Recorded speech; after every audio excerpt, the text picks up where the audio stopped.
words witty, debonair, and suavely masculine man about town don't immediately leap to mind when you hear the name Archibald Leach. Change that name to Cary Grant, as he did himself in the early 1930s, and suddenly everything falls into place. Grant was born of humble means in Bristol, England in 1904.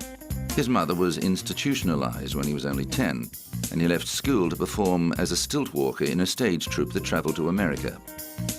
He decided to stay and pursue a career as an actor, but his early struggles had left their mark. This persona that he created was a sort of cat and mouse character. Don't come near me, I might scratch. And he was like that in life.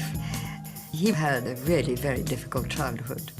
And I think he created Cary Grant in order to surmount this very difficult early childhood. And it's quite touching and it's quite remarkable. And if all of us who've had difficult childhoods could evolve and create such a creation as he did, would be terrific.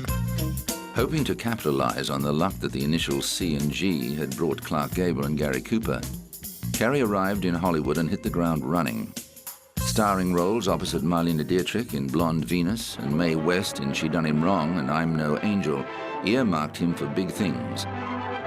But it was as a remarkably gifted practitioner of screwball comedy that he really began to make his mark, and 3 films in the late 1930s sealed the deal.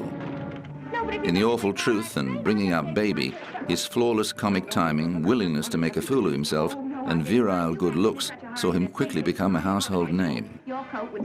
Over the next few years, he proved he was equally adept at drama and adventure films, and he teamed up with Rosalind Russell for His Girl Friday. The film is still much loved for its rapid dialogue, scintillating wit, and for turning the character of Hildy Johnson into a woman, the ex-wife and star reporter of hard-bitten editor Walter Burns, played by Grant. The film was a smash, and he followed it with a string of equally memorable movies. His flair for comedy and success in films like The Philadelphia Story, Arsenic and Old Lace, and My Favorite Wife notwithstanding, perhaps Grant's most enduring legacy came from his association with Alfred Hitchcock. The master of suspense described him as the only actor I've ever loved in my life. And there's a school of thought that believes that Hitchcock wanted to be him. But then why not? As the actor himself once said, everybody wants to be Cary Grant. Even I want to be Cary Grant. He rounded out his career with another handful of comedies, including Charade, in which he co-starred with Audrey Hepburn. Concerned with the 25-year age gap between their 2 characters, he asked for amendments to the script to acknowledge the age difference and make it clear her character was chasing his, not vice versa. But this wasn't so hard to believe. Married 5 times, there was always something a little elusive about the real Cary Grant. His 3rd marriage to actress Betsy Drake was the longest, lasting from 1949 to 1962, although they separated in 1958.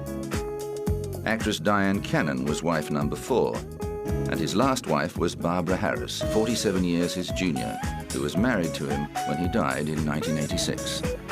By the time I had met him, he had been through quite a lot of analysis, quite a lot of LSD, and he really felt that that had helped him to exercise some of the demons that had been there. But we all have little demons that we need to work on. He really was no different from anyone else. He wasn't this tortured creature that people like to think that he was. He was a very special man who had been through a lot in his life and had come through it all, I think, tremendously well.